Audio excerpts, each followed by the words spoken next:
Before we proceed to this video, let us introduce our team. We are Easy Feasib. Our goal is to provide projected financial aspect of feasibility study to college and graduate students with a very affordable price. We intend to create and publish this video publicly in order to provide free access to college and graduate students who have no idea what is a feasibility study and how it is done. To support our advocacy, we would like you subscribe to our YouTube channel and finish any advertisement on our video for us to earn and have the capacity to create more videos like this in the future. Thank you very much. Chapter 2, Marketing Aspect Part 1, Population and Annual Growth Rate. After you establish your product or service, your competitive advantage in your target market, you are now set to start your marketing aspect of the feasibility study. Why does it need to be done first aside from the other aspect of the feasibility study? In this aspect, you will be determining if your product or service has a demand with your target market. Remember that if there is no demand to your product or service, then your business idea failed the feasibility study. So, what are the steps in determining the marketing aspect of your feasibility? Step 1. Gather available data for your target market. Target market can be in the form of population or foot traffic of individuals or population of businesses. If your target market is an individual, you need to identify the location of your business if it is residential or commercial place. If it is residential, then you need to use the population. If it is commercial, then you need to use the foot traffic. On the other hand, if your target market are businesses, then you only need to use the population of the businesses. So where can you get the population or foot traffic? For populations of individuals, you just need to go to Philippine Statistics Authority or PSA and request for the population of the said location. Make sure that the requested document from the PSA contains the specification needed, like gender, age bracket, employment rates, and others. If you can search the population on the internet, then it would be better, and you can save more time. This is in the case that your target market's location is residential. For commercial places, like cities, you need to use the foot traffic. Foot traffic is the average number of people walking by to your prospective store location. This is the most accurate target market for commercial spaces or locations. In order to have foot traffic, you need to search for published research in National Library or in Google Scholar and check if they have the same foot traffic of the location that you prospect.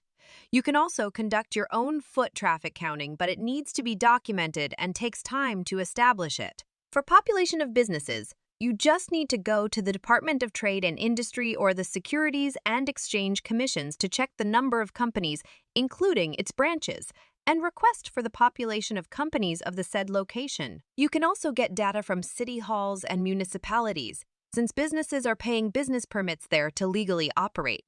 Remember, the documents that you get are needed to be indicated on the appendix part of your feasibility study, so make sure that you safekeep it.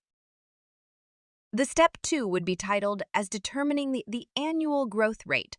Once you have your population gathered, you need to check if the annual growth rate is indicated in the documents you requested.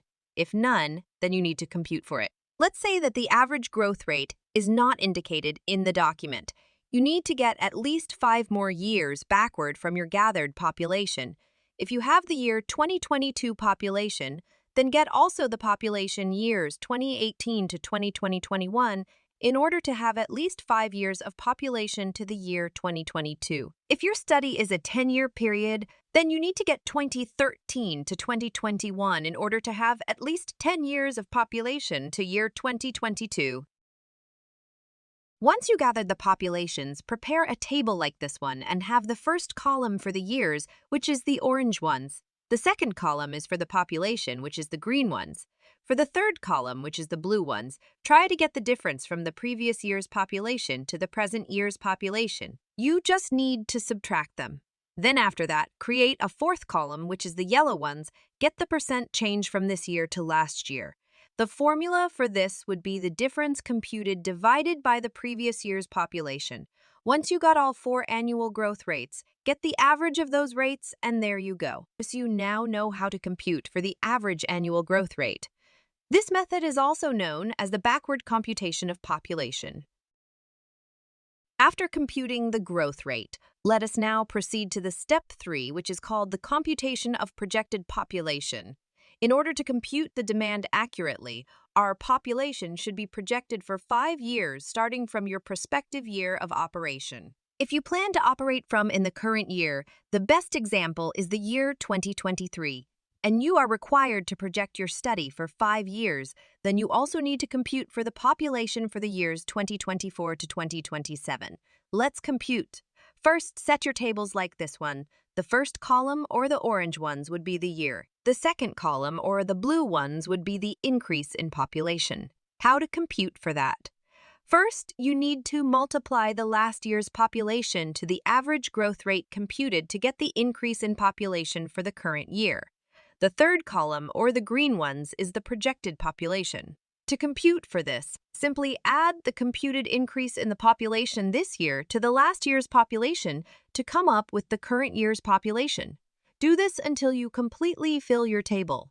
This method is called the forward computation of population.